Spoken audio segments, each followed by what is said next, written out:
Selamat malam, Sotionto, Namo Buddhaya, terpujilah Sang Buddha. Selamat malam, Bante Endacito. Para pemirsa dimanapun Anda berada, pada malam hari ini kita bersama bertemu dalam podcast Suplatiki Agama Buddha Sanindra. Dan pada malam hari ini kita bersama-sama akan membahas bahasa dalam mengajarkan Dharma. Bante, pada saat ini kita tentunya para umat sering bertanya-tanya, sebenarnya bahasa apa yang sering digunakan dalam mengajarkan Dharma ketika Sang Buddha waktu itu mengajarkan Dharma di India. Dan tentunya bahasa ini tidak terlepas bahwa dalam komunikasi sangat diperlukan bahasa. Dan untuk bahasa ini agar bisa tersalurkan dengan baik, tentunya ada kriteria-kriteria bahasa yang mempermudah cara-cara secara psikologi bahasa itu agar dalam komunikasi bahasa ini dapat tersampaikan dengan baik. Menurut Bante, bagaimana bahasa dalam mengajarkan Dhamma yang sudah diajarkan oleh Sang Buddha? Ya, baik. Terima kasih Pak Suto atas pertanyaan yang sangat menarik. Sebelum saya menjawab, singkat saya menyapa kepada para saudara-saudari semua yang saat ini sedang menyaksikan acara Sanindra Podcast atau podcast yang diselenggarakan oleh Suplatiki Agama Buddha Sanindra. Ya, Bapak Ibu saudara-saudari semua, memang pada dasarnya kita semua butuh yang namanya komunikasi. Komunikasi menjadi kebutuhan dari setiap orang. Dan dalam komunikasi itu ada bahasa yang digunakan. Termasuk ketika Guru Agung Sang Buddha mengajarkan ajarannya, tentu beliau mengajarkan ajarannya dengan menggunakan bahasa. Dan bahasa yang digunakan oleh beliau pada waktu itu dikenal dengan istilah Magadhi. Jadi zaman dahulu itu bahasa yang digunakan oleh Sang Buddha ketika beliau mengabarkan Dhamma namanya Magadhi.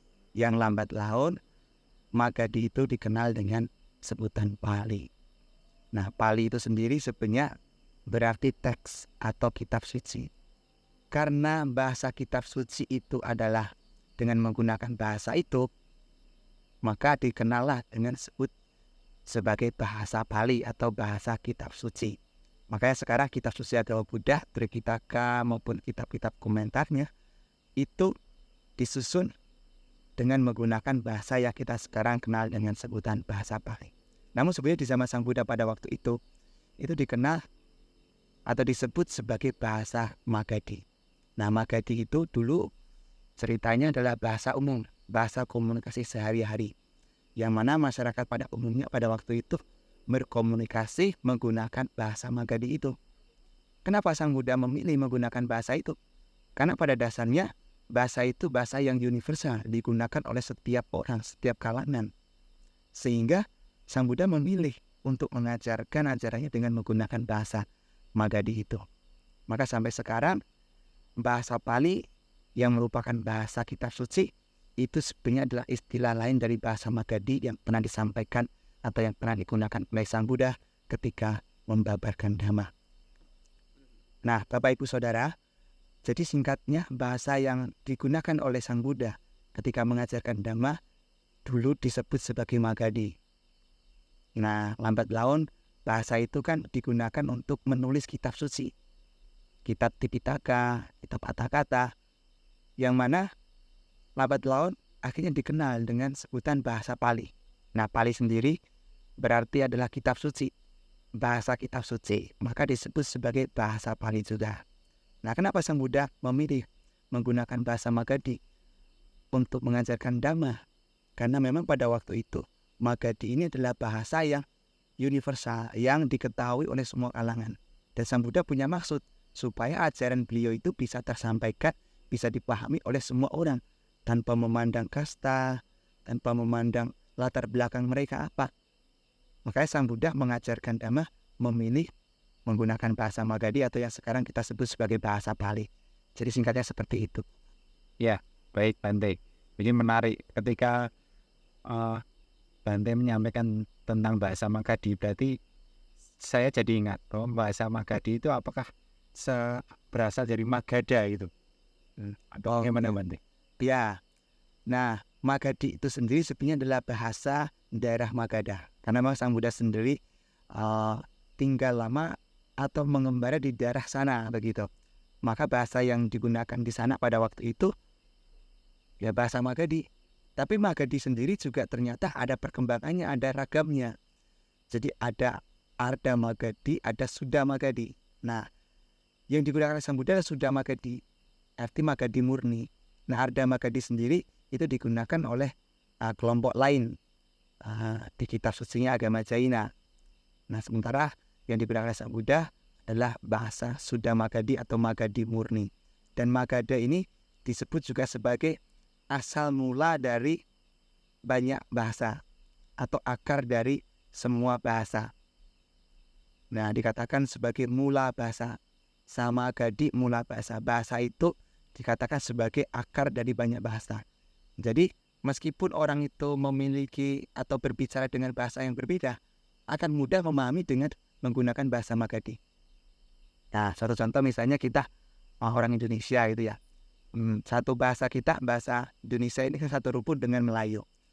Maka sekalipun kita sebenarnya tidak pernah belajar bahasa Malaysia, bahasa Melayu, kita pun sedikit banyak akan bisa memahami bahasa itu. Sama pada waktu itu juga sama. Meskipun orang itu punya ragam bahasa, karena Magadhi ini adalah mula bahasa, maka mudah dimengerti oleh banyak kalangan. Seperti itu. Ya, Bante. Jadi memang bahasa Magadhi itu lebih mudah dan dipelajari waktu zaman Sang Buddha itu, ya Bante ya. Jadi Bante menyampaikan bahwa Sang Buddha memilih Sudha Magadhi. Keunikan apa yang sebenarnya yang terdapat di Sudha Magadhi yang tadi juga Bante sampaikan ini mempermudah bahwa tidak terlepas dari tidak ada strata sosial juga dalam bahasa itu, Bante. Ya, memang Sang Buddha memilih menggunakan bahasa Magadhi ini karena ada alasannya. Alasannya adalah karena penggunaan bahasa pada waktu itu juga ditentukan oleh strata sosial atau yang disebut sebagai kasta. Jadi kasta itu juga mempengaruhi penggunaan bahasa dari masing-masing orang. Orang yang berkasta tinggi mereka menggunakan bahasa tinggi. Nah, bahasa itu dikenal sebagai bahasa Sanskerta, bahasa Sanskrit.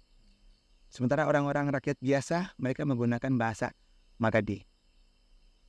Nah, meskipun Sang Buddha ini berasal dari keluarga ksatria, keluarga kerajaan, tentu beliau mengetahui dan bisa menggunakan bahasa Sanskerta. Tapi Sang Buddha memilih menggunakan bahasa Magadhi karena beliau punya tujuan supaya ajarannya itu bisa diketahui, bisa dipahami oleh semua orang tanpa membedakan kasta. Jadi keunikan dari bahasa Magadhi itu adalah bahasa universal yang bisa dipahami oleh semua kalangan, bisa digunakan oleh semua orang tanpa memandang kastanya apa. Itu alasan utamanya. Ya, itu menjadikan Dhamma semakin mudah diajarkan pada semua kalangan bisa menerima, ya Bante ya. Ya, betul. Memang kalau kita berbicara tentang kemudahan bahasa, di waktu itu bahasa Magadhi itu bahasa yang paling mudah. Bahkan konon katanya karena ini dianggap sebagai mula bahasa, ada mitos yang juga tertulis di dalam kitab komentar. Kalau misalnya ada bayi kecil, anak kecil, dia sengaja dibuang di tengah hutan, tidak mengenal bahasa lain, otomatis dia akan bisa memahami bahasa Pali itu, bahasa Magadhi itu. Makanya juga tidak heran kan karena dikatakan sebagai mula bahasa, akar dari semua bahasa yang tidak hanya dimengerti oleh manusia tetapi juga para dewa dan juga makhluk-makhluk lain. Makanya pada waktu itu mungkin cerita Jataka mengisahkan kenapa kok ada manusia bisa berkomunikasi dengan binatang. Karena saya pikir ya karena ada anggapan bahwa bahasa Magadhi itu bahasa yang universal, bisa dipahami oleh semua kalangan, baik manusia, binatang maupun dewa, makhluk-makhluk yang lainnya. Tapi memang ini adalah mitos ya, mitos tapi juga tertera di dalam kitab komentar.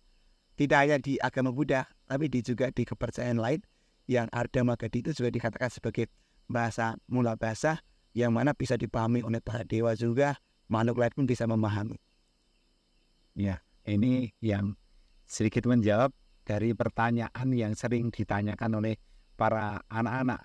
Karena seringkali mendengar cerita Jataka kok hewan-hewan itu bisa berbahasa dengan manusia itu. Ternyata kalau di sisi bahasa Magadi yang kemudian Bante jelaskan itu ada asal usulnya.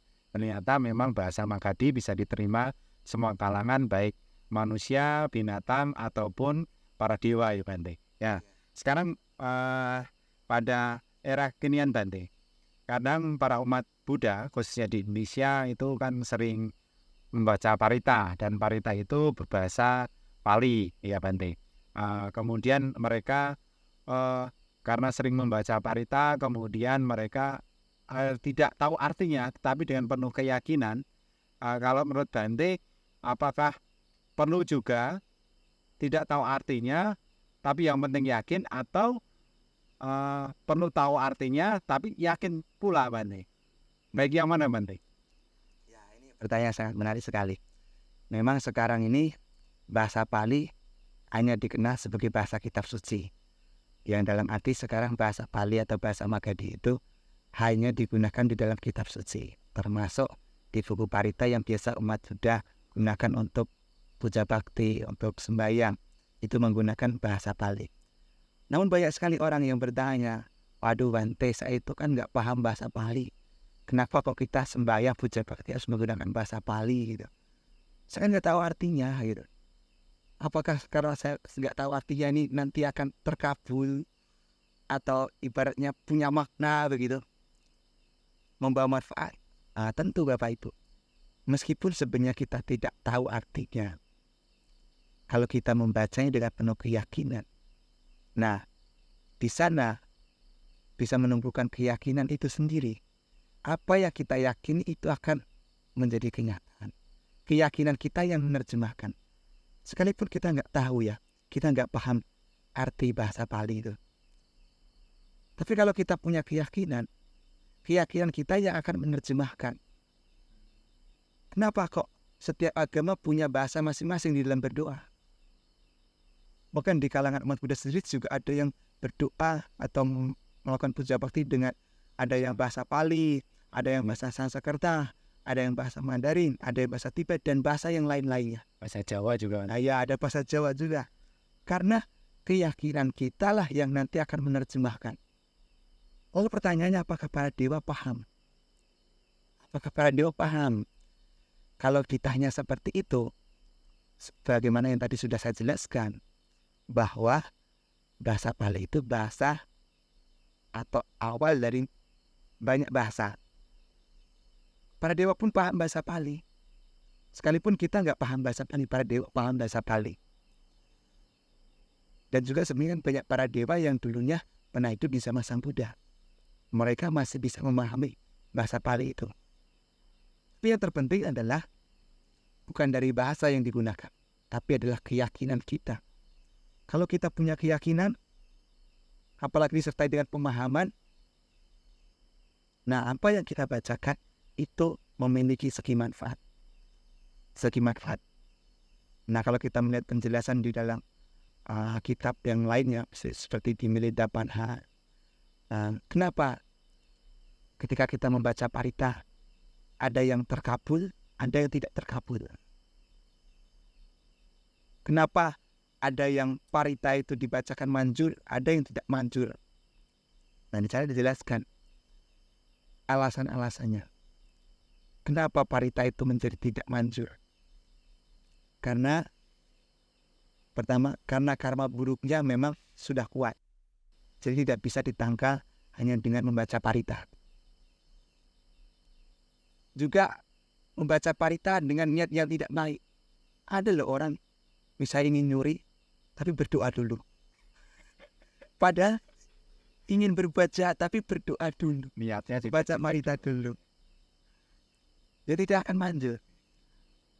Nah, juga ada faktor lain, adalah faktor keyakinan. Karena keyakinannya kurang, keyakinannya tidak kuat, maka parita yang dibacakan tidak memiliki guna. Atau dalam arti kekuatannya tidak begitu manjur. Makanya kalau orang itu membaca parita dengan keyakinan, dengan penuh keyakinan, apalagi disertai dengan pemahaman, parita yang ia bacakan itu akan memiliki kekuatan. Parita itu sendiri berarti adalah perlindungan. Kalau kita punya keyakinan. Yang menjadi pertanyaan, kenapa kita sudah baca parita banyak tapi kok nggak manjur? Nah, kita bisa evaluasi. Apakah karena faktor karma buruk? Apakah karena niat buruk kita? Atau apakah kurangnya keyakinan kita? Pokoknya kalau kita yakin sebenarnya, bahasa apapun yang kita gunakan bisa manjur. Karena keyakinan itu juga akan mensugesti diri kita. Dan apa yang kita yakini itu akan menjadi kenyataan. The law of attraction, the law of assumption. Jadi penting punya keyakinan terhadap bahasa yang kita gunakan. Meskipun kita nggak paham, kalau kita yakin nanti akan ada manfaatnya. Ya, jadi memang ada manfaatnya ya. Dengan keyakinan itu tadi bisa mendukung apa yang kita harapkan bisa tercapai juga. Tadi Bante menyampaikan selain keyakinan juga sebenarnya dalam agama Buddha kan kita tahu yakin saja selain karma wipaka yang kita tuai itu juga akan mendukung. Nah, ini kan tentunya pembaca parita atau bahasa Pali itu juga kan perlu tidak memang didasari dengan sila, bawana, juga panyanya, Bante. Ya, moralitas atau kualitas batin dari orang yang membacakan parita itu tentu akan mempengaruhi kekuatan parita tersebut. Kalau yang bacakan adalah orang biasa, niatnya sudah tidak baik, pikirannya tidak baik, perilaku tidak baik, ya kemungkinan besar tidak akan manjur, tidak akan memiliki kekuatan. Berbeda kalau yang membacakan parita itu adalah orang yang punya moral yang baik, kualitas batinnya juga berkembang, sudah maju, apalagi sudah mencapai tingkat kesucian. Nggak perlu parita panjang lebar, parita sedikit saja. Nah, itu sudah punya kekuatan. Nah, jadi sangat mempengaruhi Bapak Ibu Saudara. Sangat mempengaruhi. Jadi kita selain kita membaca parita juga sepatutnya menjaga perilaku kita, moral kita, juga meningkatkan kualitas batin kita. Supaya parita yang kita bacakan itu membawa manfaat, ada tepat guna. Dalam bahasa lainnya manjur, begitulah ya. Ya. Manjur tidak manjurnya itu tergantung bagaimana hasilnya, bagaimana batinnya, dan bagaimana keyakinan yang mendukung juga. Ya. Dan kama wipaka ya Pak ya. Baik Bante, ini semakin menarik sekali ketika kita membahas bahasa Pali ini. Kalau menurut Bante, saat ini manfaat yang bisa kita dapatkan dari kita belajar bahasa Pali ini seperti apa Bante? Apa saja yang kita bisa dapatkan dari kita belajar bahasa Pali? Ya, memang sekarang ini ya bahasa Pali sudah tidak lagi digunakan sebagai media komunikasi sehari-hari. Tidak ada satupun negara yang menggunakan bahasa Pali sebagai bahasa komunikasi sehari-hari.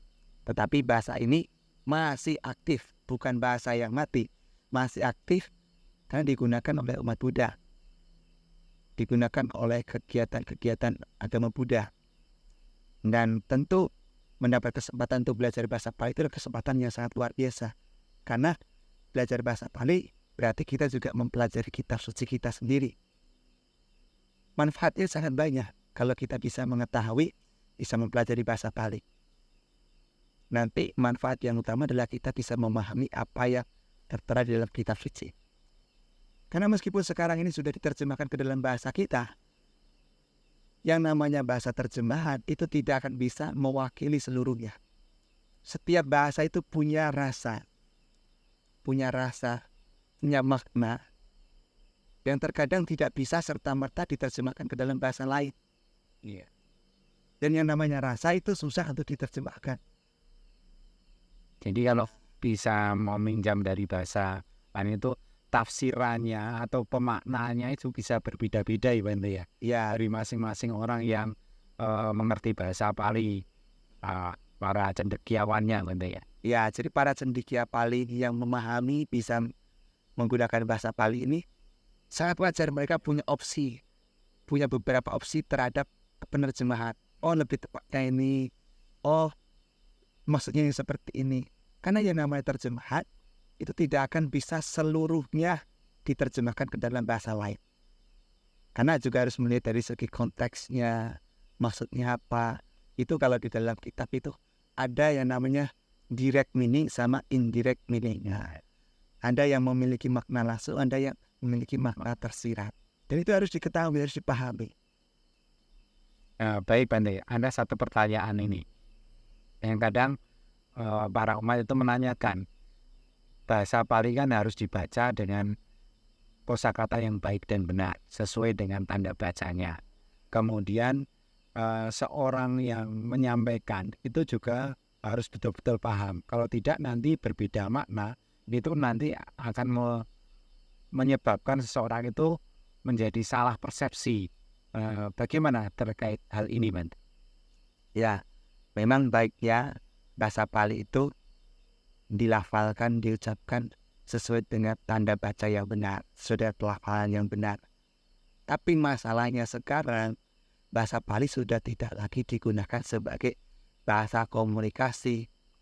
Sentra atau titik kebenarannya yang mana, kita tidak tahu.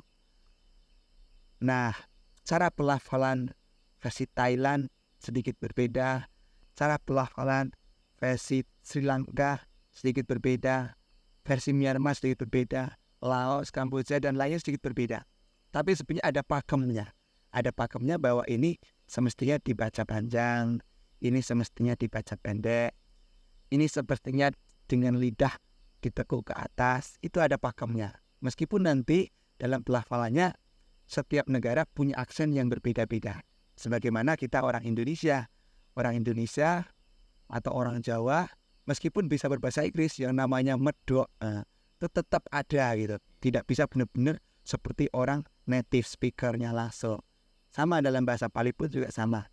Tapi setidaknya kita memahami tanda baca yang benar bahwa ini sepertinya dibaca ini sepertinya dibaca panjang. Nah, kita sepatutnya mengerti itu. Karena nanti beda pembacaan juga bisa berbeda arti. Nah, seperti itu. Jadi memang harus dibaca dengan baik dan benar sesuai dengan kosakatanya, Bante. Ya, menarik sekali Bante, tetapi karena waktu, saya mohon Bante mungkin ada pesan-pesan yang ingin disampaikan supaya umat Buddha khususnya di Indonesia dalam belajar bahasa Pali itu tidak ragu-ragu, khususnya dalam membaca parita dengan penuh keyakinan yang dilandasi kemoralan dan perhatian itu tadi, Bante. Mohon arahan, Bante. Ya, Bapak Ibu Saudara, karena keterbatasan waktu, nah ini terpaksa ya kami harus segera mengakhiri. Namun sebelum saya mengakhiri, saya ingin menggarisbawahi tentang apa yang tadi sudah didiskusikan. Nah, sebenarnya bahasa Pali ini punya istilah lain sebagai Magadhi. Di zaman Sang Buddha dulu dikenal sebagai bahasa Magadhi, lambat laun kemudian dikenal menjadi bahasa Pali. Nah, kita perlu atau penting untuk memahami bahasa Pali. Kenapa? Karena bahasa Pali itu adalah bahasa kitab suci. Nah, untuk bisa memahami kitab suci secara seutuhnya, secara mendalam, kita perlu pemahaman tentang bahasa itu. Memang bahasa ini bukan segala-galanya. Tapi kalau kita punya pemahaman tentang bahasa, kita akan bisa menelisik lebih dalam lagi dari apa yang bisa kita baca. Ketika kita membaca parita pun ada pemahaman di sana. Tidak hanya sekadar ngomong, tapi juga ada pemahamannya. Pelafalannya bagus, sudah sesuai dengan tanda baca, dibacakan dengan penuh keyakinan, disertai dengan moralitas yang baik, dengan kualitas batin yang baik. Nanti parita ataupun kitab suci yang kita bacakan itu akan memiliki kekuatan yang jauh lebih kuat daripada kalau kita hanya sekadar membaca. Maka dari itu, Bante di sini juga mengajak para Bapak Ibu saudara-saudari sekalian yang berbahagia untuk mau belajar bahasa Pali. Meskipun tidak harus sampai mendalam, mari kita sedikit banyak mengetahui bahasa Pali. Karena bahasa Pali itu adalah bahasa kitab suci agama Buddha. Nah, saya pikir itu yang bisa Bante sampaikan. untuk diskusi podcast pada Baik, terima kasih dan Anomo Dana Bante atas penjelasannya terkait bahasa Pali. Tadi cukup bisa dipahami dan semoga para pemirsa dimanapun Anda berada juga dapat mendapat manfaat dari penjelasan tentang bahasa Pali yang disampaikan oleh Yang Mulia Bante Widajito. Selamat malam dan saya akhiri. Terpujilah Sang Buddha. Namo Buddhaya. Soti Hontu.